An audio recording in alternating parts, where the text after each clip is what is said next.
Hi, today I'm here with Dr. Ivan Misner, founder and chief visionary officer of BNI, the world's leading business referral organization with over 275,000 members in over 10,000 BNI chapters worldwide. He's also a New York Times bestselling author who's written 26 books, including the recent one, Who's in Your Room? He's also the host of the official BNI podcast. How are you doing today, Dr. Misner? I'm doing fantastic. It's good to talk to you. Hey, thanks for coming on board. I appreciate it. Would you mind kicking things off with a little bit about your story and background and why'd you start BNI? Well, I'd like to tell you I had this vision of an international organization, but the truth is I needed some referrals for my consulting practice. And I put together friends of mine, and I was hoping that they'd be willing to refer me, and I was willing to refer them. We had one group, but somebody came who couldn't join because we take only one person per profession in one of our chapters. She couldn't join because her profession was represented, and she asked if I'd open up a second group. I actually told her no at first. This isn't what I do. I'm a business consultant. I don't run a network. And she kind of talked me into it. And at the end of the year, we had 20 groups, really without trying. And that's when it hit me that we don't teach this in colleges and universities anywhere in the world. We don't teach networking, referral marketing, social capital, emotional intelligence. And so then I sat down and decided to scale the business. And that was 36 years ago. And we now have, as you said, over 10,000 chapters. We just crossed 280,000 members just last week. Wow. Wow, that's incredible. Well, let's get into what are your top 3 principles you attribute to your success? Well, everybody's got different things that lead to their success. But for me, the first, I think, is that culture eats strategy for breakfast. Culture is the secret sauce of a company. And, strategy is important, but the culture is just, if you can create a culture in an organization that is really healthy, you can have a marginal strategy and be successful. If you have a great strategy and a great culture, you're going to be an industry leader. And so I think culture is sort of the secret sauce for success in a business. I think the second thing is, if you want to be successful in business, you got to do 6 things 1,000 times, not 1,000 things 6 times. And that's probably one of the biggest problems that I've seen with businesses is they tend to do 1,000 things 6 times. They keep chasing bright, shiny objects over and over again. Oh, let's look at this. Oh, here's something interesting. Oh, let's go follow that. Instead of doing something that they know works over and over and over again consistently. If I have any superpower as a business person, it is that I am a dog with a bone. I will work something until I get it to where I want it to be. And by the way, it doesn't have to be 6, it could be 5, it could be 7, but it's doing a handful of things and doing them over and over and over again. My third thing is that I think an entrepreneur, a business person, anybody who wants to be successful needs to really strive towards working in their flame and not in their wax. When you're working on your flame, you're on fire, you're excited, you love what you're doing. People can see it in the way you behave. They can hear it in your voice. And when you're working in your wax, it takes all your energy away.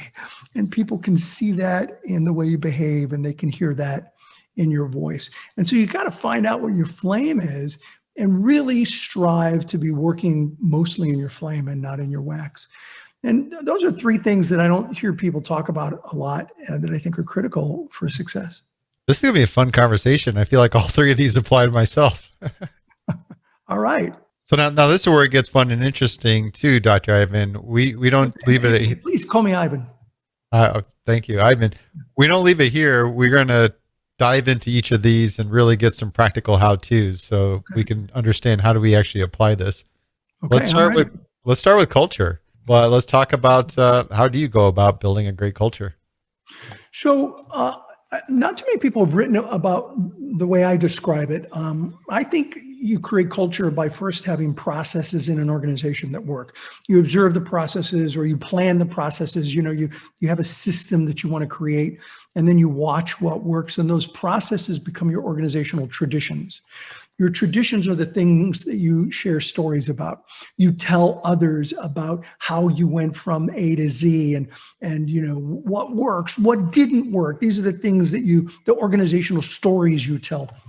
Your traditions become your core values. Now, many organizations will start with a handful of core values, but core values can evolve over time. And so your traditions become your core values. Your core values, the core values you live, that you practice in the business, become your culture. And so that's the process to me. It goes from processes, systems, to traditions, to core values, to culture. And when you're living the core values, that's when you create an amazing culture. For example, one of our core values from day one, our principal core value is givers gain in BNI. Givers gain, this idea that if you help other people, they're going to help you in return. And I think it's probably the single most powerful core value that we have as an organization. And it's one that has, like I said, been with the very beginning of BNI. And for me, givers gain is more than a phrase. It's a way of living one's life. It's a perspective to view and interact with the world. It's an attitude, not an expectation. And when it's applied properly, it'll change your life. And when it changes enough lives, it will change the world. And that is one of the reasons why BNI has such an amazing culture. Defining the values of the organization. Does it make sense to do that? To just, here are these things that you create through the processes and that eventually become the traditions. And as you defined it, from there, that lends into your sort of common values. Mm-hmm. Then from there, does it make sense to really define that? And oh, yeah. How do you go about doing that? Well, you have to define how it applies in your particular context. So some of our core values include things like lifelong learning. And so we talk about the fact that if you want to be successful in business, you have to be on the journey of lifelong learning. But in particular, we don't teach networking, like I said earlier, in colleges and universities. So you got to spend time sharpening your axe, for improving your business. Through learning how to network, because it is a learned skill, just like any skill, you can learn how to do it. So you have to put the core value within the context of the organization that you belong to. So a couple of other core values are recognition and accountability. Accountability is really important. And in the context of BNI, business people, you've got to be accountable. If you don't have accountability, it becomes a coffee klatch, a social group.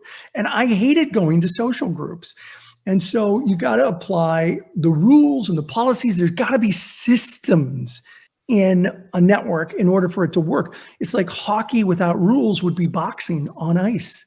You have to have rules and systems, but you got to apply the rules more like Mandela than Attila.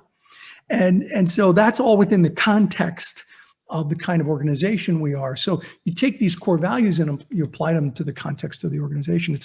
It's what my professor at USC, Dr. Warren Bennis, used to call contextual intelligence. That you got to understand the context of what it is you're applying. Once we define these core values, how do we make it stick? You mentioned even talking about them, and do we sort of plaster them on the wall? What are we doing with values? All of the above. And you've got to, the leaders of an organization have to be the culture champions. So you have got to be the champions of the culture. And here's some examples of how we do it within BNI.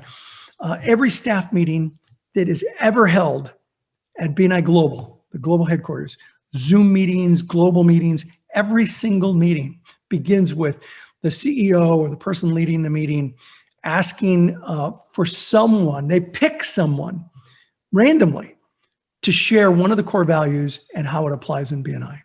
And you do that in every single meeting. At BNI meetings, we have education coordinators, and the education coordinators spend time each year talking about the 7 core values.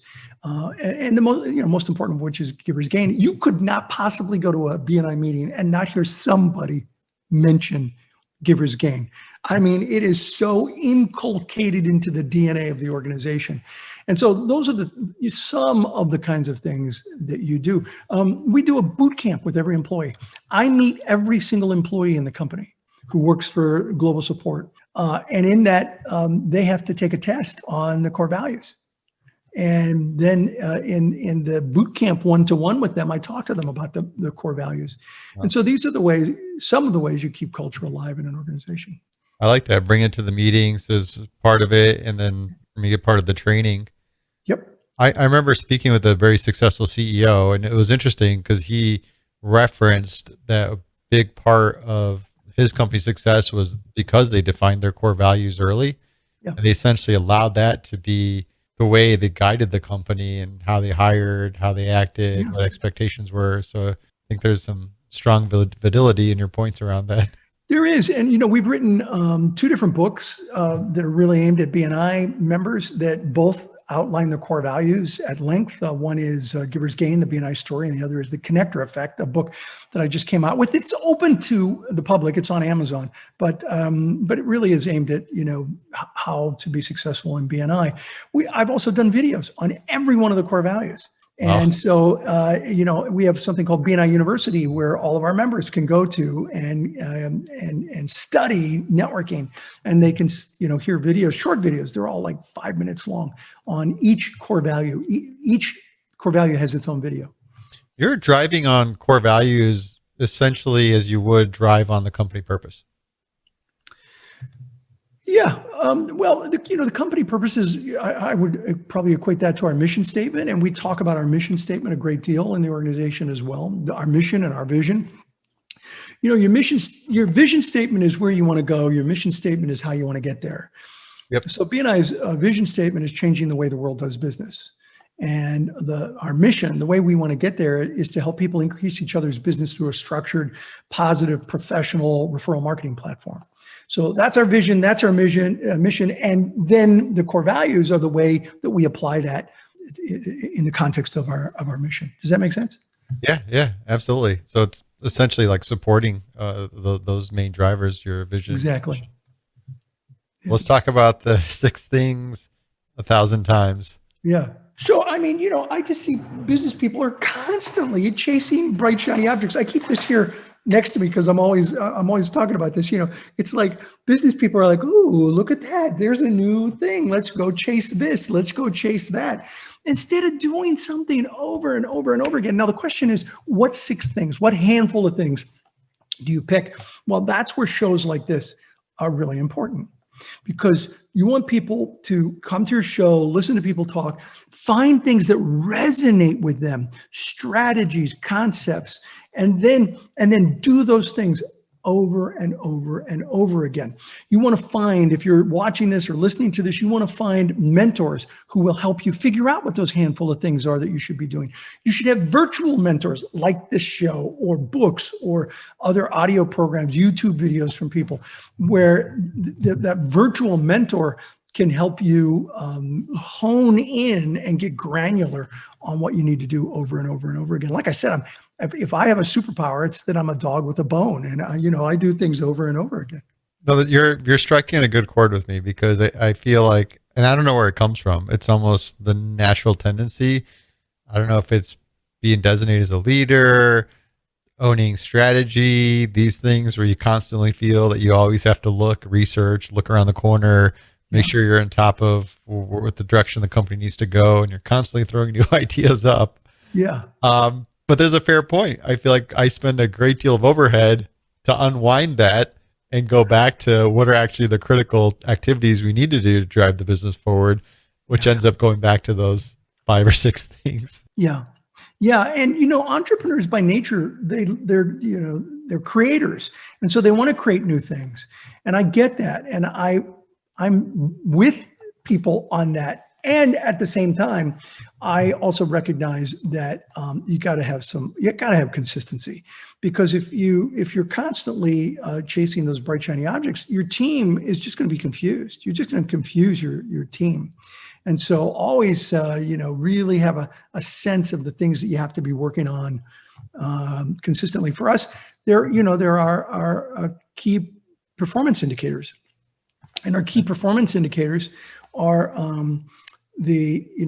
opening new chapters. That's one of our key performance indicators. We call this 3+1. So there's 4 key things that we talk about, 3+1. Opening new chapters.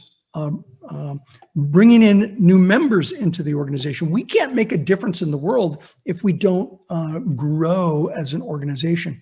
Retaining people, keeping them on board in the organization. Those are the three. And the plus one is storytelling.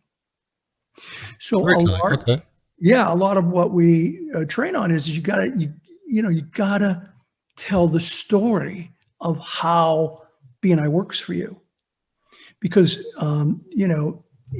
information tells, story sells. And when you give people a story about how something has worked for you, then people are much more likely to pay attention. So we call that 3+1, and that's part of our 6 things 1,000 times. What I'm getting out of this is that essentially the goal of pushing towards the 6 things 1,000 times is really focus on those key drivers that move your business forward. Exactly. And one of the avenues to get there is to isolate or identify your KPIs. Yep. Which you can essentially get either your whole organization or groups within your organization to focus on, rally around. Yes. And then essentially, if you do that over and over and over again, that's where you're going to have success. As long as you're picking the right things. That keeps them away from steering away from Yeah. those non-value activities. Exactly. Right ideas. What is there anything else besides the KPIs? And then I like the story part, because essentially it's sort of builds the theme around where you need to be focused and what that story looks like for the outward facing world.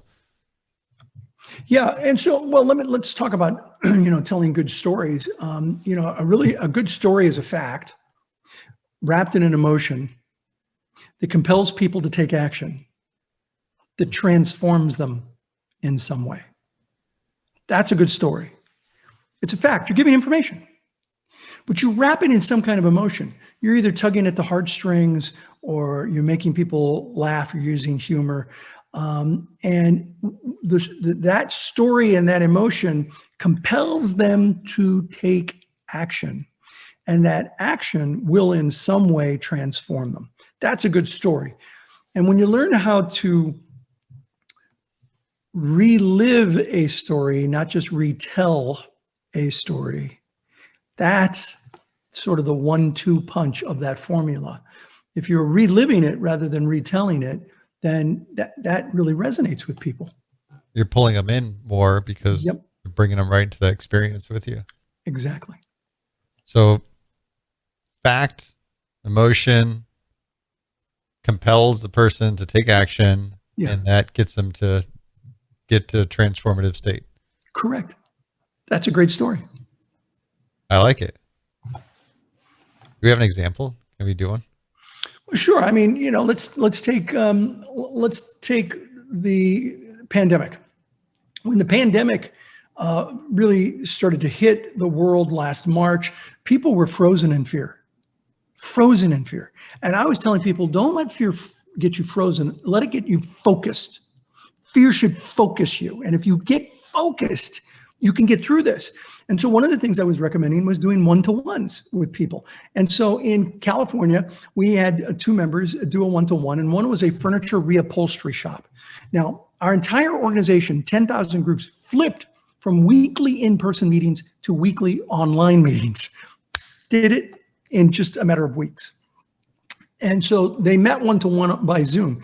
And the one person said to this woman who was a furniture reupholstery shop, she reupholstered furniture, not exactly an essential business.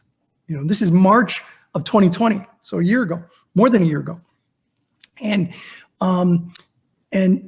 the person she was doing the one-to-one with said, you have a lot of cloth, don't you? Because she was really upset. She was really worried she had to let go of all of her employees.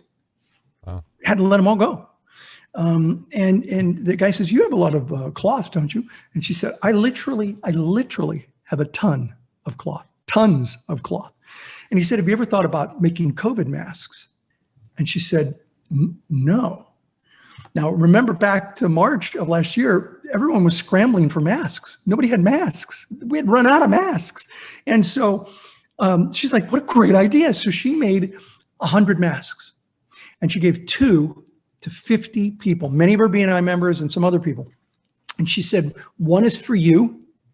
And the other, would you give them this mask and my business card and tell them, and give it to a doctor, a nurse, a nursing home, any medical facility, give this to someone from there and tell them that I'm producing masks and they can get them very quickly.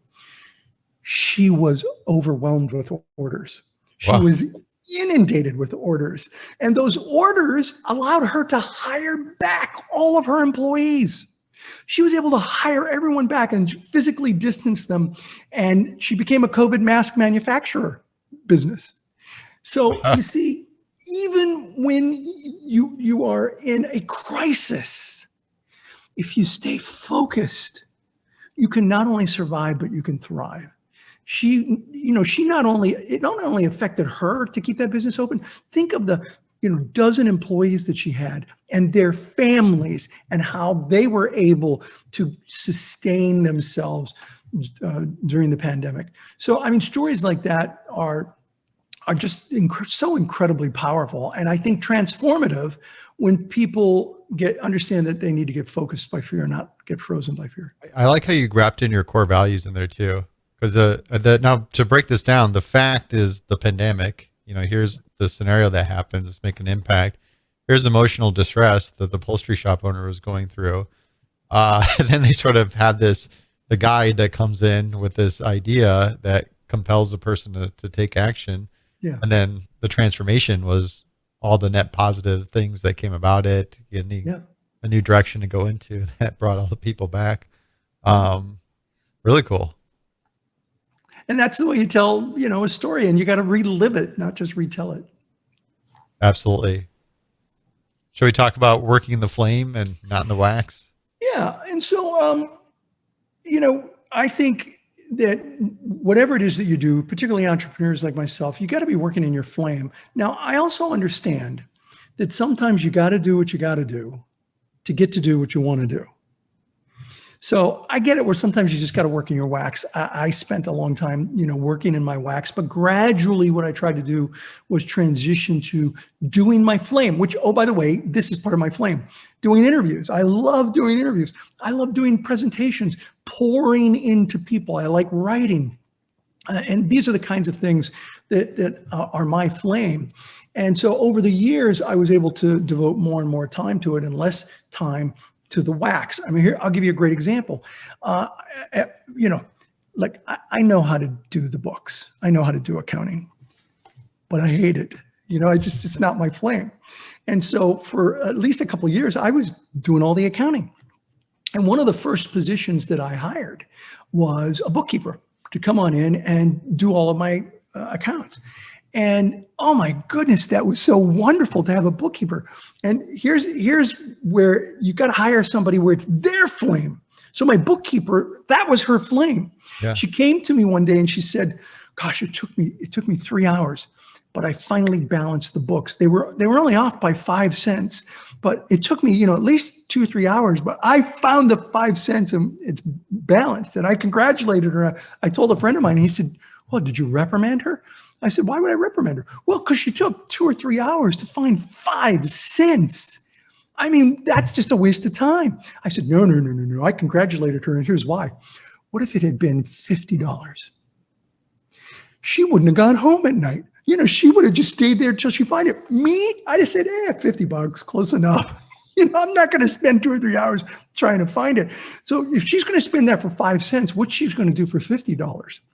And so that's her flame. She loved it. And so find people that your wax is their flame. And when you do that, then you can release some work to give you time to work in your flame. Makes total sense. I struggle with this one because when I first got into a leadership role, I had this inherent nature to hire people like yourself. Bad idea. Bad idea. Yeah. Bad idea. Yeah. It took me a while to realize, back in the day, I remember I used to not like type A people. I thought these people they don't have a sense of humor. They're too perfectionist and this and that. But now looking today, that's the type I work the best with. Yeah. Is, hey, we actually complement each other's skill. I like doing all the front end creative work. They can actually execute and take the stuff to the finish line. Yeah. So I take it a big part of this is one, really getting that census of what is your flame, what is your wax in terms of the variety of activities you do. Yeah. And then as you develop a team, identifying how you can get the nice balance where for those that have those things that your wax could be their flame. Right. That's right. And then you're going to learn how to delegate. And that's always a big problem for entrepreneurs is they don't want to let go. And you got to let go. But let me give you something that most people aren't taught about delegation. You have to delegate both responsibility and authority. What people tend to do is delegate responsibility, but not authority. So when you don't delegate authority, then the person keeps coming back to you over and over again, asking for permission. And that's when you get owners, entrepreneurs who are saying, well, it takes me more time to train them than it does to just do it myself. I should just do it myself. Well, that's because you're not releasing authority. You've got to release authority. Now, when you have a learner, somebody who's new, you don't give them 100% authority. And maybe you never give somebody 100% authority, but your goal should be to give like 95% authority for someone to make decisions. Right. And so maybe you start with 25% authority. And, you know, in 2 weeks, they got 50% authority. And maybe after a month, they've got 75% authority. And then they've been with you 6 months, then 95% authority. And the only thing you keep, what I would normally keep was if you're going to do something that's going to cost this much money for the company, you got to come, get approval for that. Otherwise, you make the decision. Now, people say to me, yeah, but they're going to screw up. Yeah, they're going to screw up. Like, you've never screwed up. I've never screwed up. We've all screwed up. So that's part of the learning process. That's part of the tuition so that you can have the time to work in your flame. And you're enabling others to get into their flame. Yes. Through that. Yes. approach. And to get you into your flame as well. Yeah. And in order to because do that, the less wax you have on your plate, the more flame you're going to have. The more opportunity you have to work in your flame. That's exactly right. Yeah. And you can't just delegate the responsibility. You need to really enable the authority along with it, which may take a little bit of time. But once you achieve that, that allows that person, enables them to get really into their flame and exactly get more wax off your plate. Exactly. I like it. That's a good, sensible approach of doing that. Any other? A lot of what I talk about is simple. It's just not easy. If it were easy, everyone would be doing it, and they don't do it. Well, the simple things are hard to do. Yes. They sound too simple. Is there anything else around that that may be a practical approach to really staying focused in those areas that are in your flame? You really have to give thought to what it is that your flame, and that it might change over time. Right. What was my flame, 15 years ago is not my flame today. 15, 20, 25 years ago, BNI is 36 years old. Certainly 25, 30 years ago, I was sort of the king leading the charge and building, an organization. And today I'm more of the Colonel Sanders, for BNI. I'm the spokesperson, and I'm doing the stuff that over time has evolved to be my flame. And so it's okay for your flame to change over time, and you have to recognize that and then plan to shift that flame over time. That's actually great to note as well. Yeah. Thanks. One really important question for you. Yeah. What's the best mistake you've ever made? Well, I'd have to think about that. I've made some monster mistakes in my company, but I think the best mistake I ever made was buying the house that I live in now, because it was not my dream house. It was my late wife's dream house. This was her dream home. And she talked me into buying this house, and I built this is my office at my house in Austin, Texas. And you know what? I have ended up changing this house to fit what I love. And I absolutely love this house now, even though it was not my dream house. It was probably the best mistake I ever made, was saying yes to buying this house for my late wife, because she loved it and I have grown to love it. You've grown to love it. Yeah. Thanks, the funny thing is, I said I wanted 3 things. I said, get any house you want. I don't care. I just want three things. I want to be right on the water. I don't want to be back from the water. I want my own office. I don't want a bedroom to turn into an office. And I want a wine cellar. She was gone one day, came back and said, I found our dream house. I came out here. It did not have any one of those three things. Not one. And I'm like, really? I just wanted three things. That's when I learned she should have been in sales, because she said, hey, look, honey, you could build your dream office right here. And you could walk down to the boat, which will be right there. And you can build a wine cellar under the house where there's a storage room. And I'm like, wow, you should have been in sales. So it worked out well. It's the best mistake I made. Awesome. Thank you, Ivan. I appreciate your time today. Truly my pleasure. Happy to do it. Thank you for having me here. I very much appreciate the lessons you shared with us. Thanks. And anyone that's interested, go to bni.com for BNI, or to 𝐈𝐸𝐼𝐍𝐼.com. If I've got 14 years of blogs up on 𝐈𝐸𝐼𝐍𝐼.com. We'll look forward to checking that out. Thank you.